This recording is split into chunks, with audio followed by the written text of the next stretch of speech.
Google, Facebook, Apple, Microsoft, Amazon, they're all either getting blocked or trampled on by Chinese companies. Global ride-hailing giant Uber is ending its quest to win China. Microsoft is pulling the plug on LinkedIn in China. Lots of big tech companies have been trying to get into China for decades, and a lot of them have had no success at all. Google was there for 5 years, but ultimately withdrew from China due to censorship concerns. Facebook spent years trying to figure out a China strategy. They were even willing to censor its content complying to China's strict censorship laws. And despite Mark Zuckerberg's efforts to learn Chinese to better understand their culture, At a White House dinner last week, Facebook founder Mark Zuckerberg reportedly asked President Xi to give his unborn baby an honorary Chinese name. President Xi refused, saying it was too much responsibility. Facebook was eventually blocked by China in 2019. Amazon struggled for 15 years in China, but the government's regulations and protectionism made it increasingly difficult for the e-commerce giant to compete with the local companies. It seems to be that the Chinese government does not want companies in the content and information business to operate in China. It's pretty clear that the Chinese government is not going to allow U.S. companies to operate in that space without heavy censorship and without heavy scrutiny of data, the kind of data they would be collecting, for example. But it's a different story for companies that make and sell physical products in China. And out of the dozens of U.S. companies that have succeeded in China, Apple is by far the leading giant amongst them all, even surpassing the local tech giants.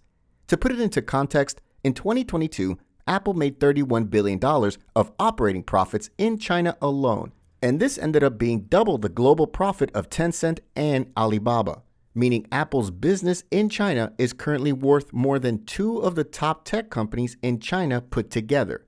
So how did Apple manage to not only gain access to the Chinese market, where other big tech companies had failed, but also achieved such success to surpass local competitors? Let's examine the close relationship between Apple and China that led to Apple becoming the most profitable company in China, and what might happen to this relationship in the future.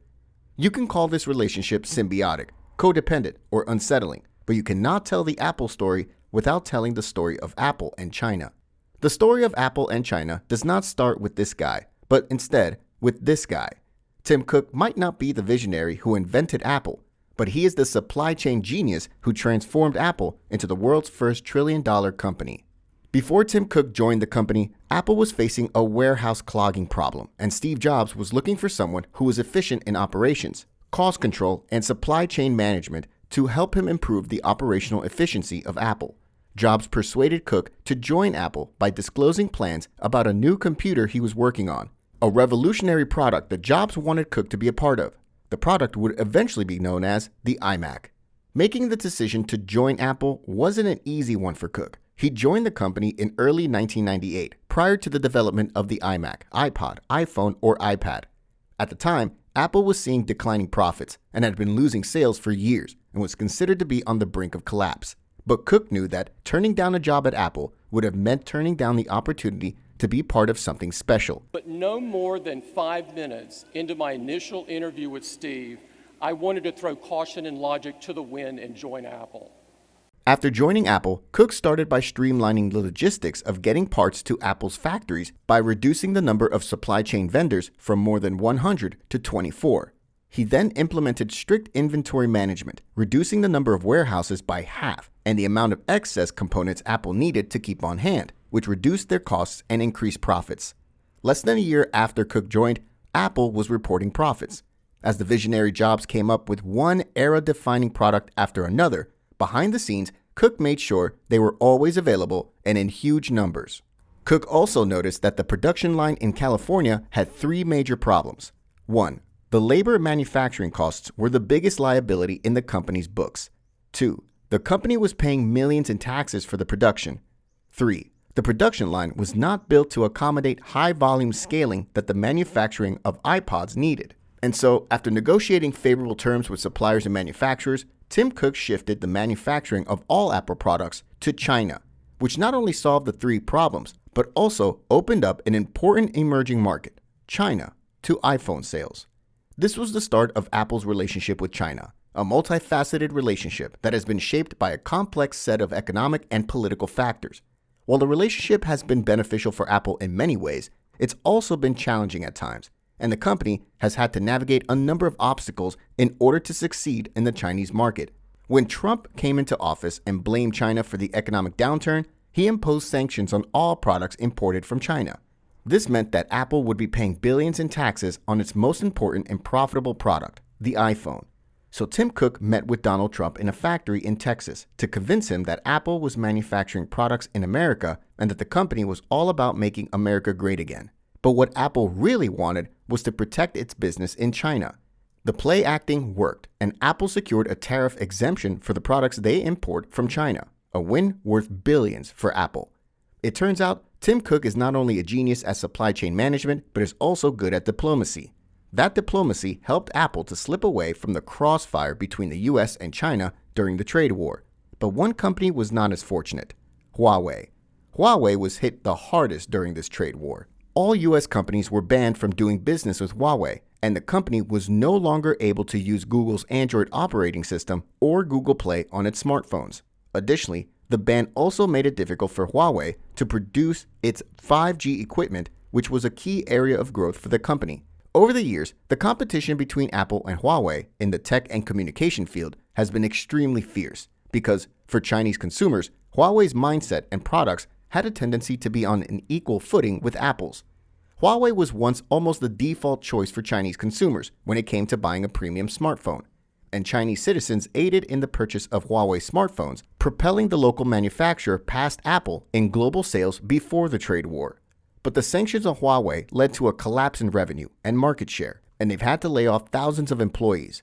And with Apple's local competition in China out of the way, Apple owned China's premium smartphone market, with only few competitors able to compete at that level. Another key element in Apple's dominance is its ability to navigate China's political climate, unlike any other US tech company. Keeping a good relationship with the Chinese government was crucial for Apple because more than 90% of iPhones are made in China, and because China is Apple's second largest market after the United States. Since 2020, the Chinese government has been implementing tough regulations on most tech companies, both domestic and international, due to concerns that they were gaining too much power and could pose a risk to the government. Xi Jinping spent the past few years reining in China's tech giants. Companies like Alibaba, Tencent, and Didi were either heavily fined or had their apps suspended. However, Apple has been almost unique in dodging the Chinese tech crackdown, and this is a result of Tim Cook's diplomatic efforts and a symbiotic relationship between Apple and the Chinese regime. The mutually beneficial relationship between the two companies also means that neither wants to put it at risk. Apple is, of course, hugely dependent on China as a production hub, as well as its second largest market. The Chinese government benefits from hundreds of thousands of comparatively well-paid jobs that benefit the economy as a whole. Apple has truly enjoyed a huge win through diplomacy, but diplomacy is about giving as much as it is about taking, and Apple's success in China has come at a cost. This has included Apple's compliance with a range of draconian laws, such as banning pro-democracy apps, media apps such as New York Times app, and certain religious apps from their app store. Behold the wonders of China! Bitcoin mines, forced labor camps where children make smartphones, and romance. Contrary to the privacy-centric ads Apple runs in the US, the company has also been open to handing customer information to the Chinese government, meaning Apple stores the personal data of its Chinese customers on computer servers run by a state-owned Chinese firm. The Cupertino company says it has no choice but to comply with local laws in each of the countries in which it operates, but many have criticized it for putting itself in a position where it needs to act in direct conflict with its claimed values. Tim Cook's diplomacy in dealing with both the White House and China has been key to the success Apple has had in conquering the Chinese market. And much of Apple's global success is built around its relationship with China, but it's also arguably the greatest risk to the company's future. From a strategic point, being overly dependent on any one country poses huge risks. A number of companies, including Apple, are diversifying its supply chains away from China into Vietnam and India due to the ongoing trade tensions between China and the US, rising labor costs in China, and the supply chain disruptions caused by the pandemic. Another reason China has turned sour for Apple is because it's been under the spotlight for supporting a draconian regime for capitalistic gains. As a premium lifestyle brand, Apple's imagery plays a critical role in its future success. and being closely associated with a country that has a worsening human rights record is increasingly damaging Apple's reputation. One of the key trends in the future of Apple's supply chain is likely to be a greater emphasis on sustainability and environmental responsibility.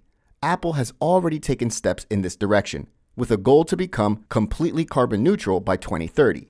This may involve investing in renewable energy sources, reducing waste and emissions, and using more sustainable materials in its products. Another trend that might be seen in the future is the increased use of automation and advanced technologies such as artificial intelligence and Internet of Things in the supply chain. This will help Apple to improve the efficiency, transparency, and traceability of its supply chain operations and make it more resilient to disruptions. Moving away from China and building new supply chains in India and Vietnam might give Apple an opportunity to build sustainable and autonomous manufacturing plants from scratch, a supply chain that is more aligned with its own values and void of human rights issues, such as forced labor. Apple's success around the world, but particularly within China, is a lesson in the importance of corporate diplomacy. It highlights the importance of diplomacy in building and maintaining relationships with governments and stakeholders.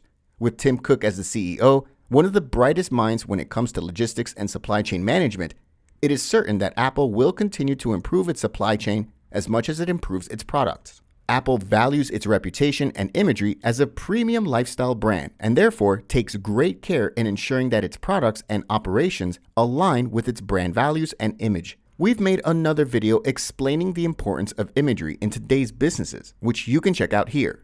Thanks for watching till the end, and remember to subscribe for more videos about business.